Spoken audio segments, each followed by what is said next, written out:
Welcome to Real Issues Podcast. I am your host, Martello Llewellyn. Guys, if you are a Miami Heat fan, continue to like, share, comment, subscribe. Thank you for all the support. If you're an NBA fan, subscribe to the channel, and thank you for all the support. So Brian Windhorst says that the Miami Heat should trade Kyle Lowry to the Timberwolves for Dangelo Rusell. He also said that the Wolves should call the Miami Heat because Kyle Lowry, he's the type of veteran guy who I think would really help them.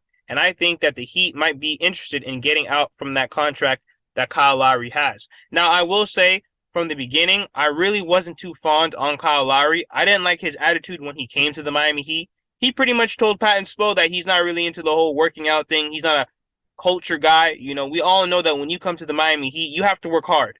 You know, your body has to be in shape. You have to eat right, and we're going to hold you accountable. I think that the Miami Heat take that very seriously, and the whole NBA knows that. I know that Jimmy Butler wanted him.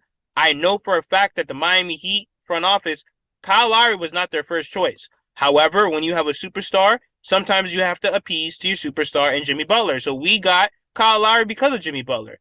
And I will say that for the contract that he has, Kyle Lowry has not lived up to it. I know that Kyle Lowry, he is up in age, he's older, and people have to realize that he is not the guy from Toronto. Even when he was in Toronto, I mean, people are calling him a Hall of Famer, but who was he really before Kawhi even got over there? Him and DeMar DeRozan could never get over the hump.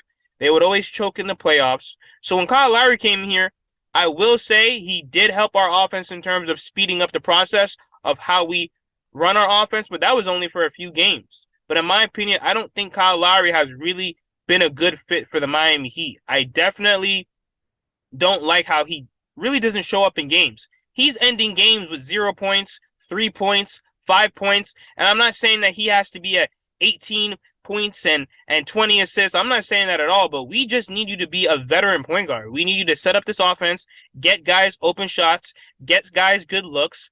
Now, I will say that if we are to trade somebody like Kyle Lowry, I will say it will help the Miami Heat because I don't think he's worth the money that we're paying for him right now, $30 million, and he still has one more year at $30 million. Dangelo Rusell, though, he's an okay point guard. I will say he's played better when he's under better coaching and when the ball is in his hands more. You know, the Timberwolves have struggled of late. They should have never got Rudy Gobert for all those draft picks. You know, so overall, I think that Kyle Lowry can give them veteran leadership and help their offense. But Dangelo Rusell, I don't really like him on the Miami Heat only because Dangelo Rusell struggles defensively. He's a very inconsistent player. So far for the season, he's averaging 17 points. He's shooting 45.8% from the field, 3.2 rebounds, and 6.5 assists. I will say that Dangelo Rusell will help our offense to run a little bit more smoother. He's a better scorer right now than Kyle Lowry. But let me know what you guys think. Should the Miami Heat trade Kyle Lowry for someone like Dangelo Rusell, or should we go after somebody else? The problem is also, too, there's not that many people out there that are available and that are willing to take someone like Kyle Lowry. Let me know what you guys think in the comments. Like, share, comment, subscribe as we continue to push to 1,000 subscribers.